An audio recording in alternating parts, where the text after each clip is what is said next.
В весе до 60 килограммов самую почетную первую ступень пьедестала оспаривают 36 дзюдоистов. Представлять сборную Чечни выпало 4 спортсменам. В одной из самых тяжелых категорий, несмотря на сильную конкуренцию, в честь региона стояли сразу 2 из них. Бахаудин Адельгерей вышел против Ахмеда Дугушева.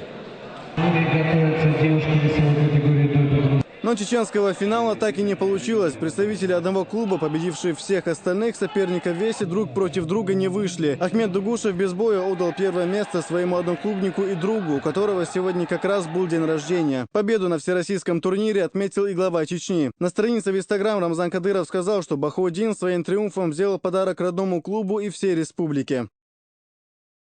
Удачно выступили и остальные представители Чечни. Из 277 участников со всей страны представителей Эдельвейса всего 25 человек. В копилку республики дзюдоисты принесли 2 золотые, 1 серебряную и 6 бронзовых медалей. В общем, результат неплохой. Все эти ребята завоевали путевку на первенство России. Да, могли и больше заработать медали, но, к сожалению, были небольшие ошибки. И ребятам нужно подойти серьезно, и тренерам нужно побольше работать, чтобы этих ошибок больше не допускать. Однако победителям еще рано расслабляться. Удачным выступлением здесь призеры получили право выступить на предстоящем первенстве России. Уровень чеченской команды, завоевавшей в общей сложности 9 медалей, отметили все.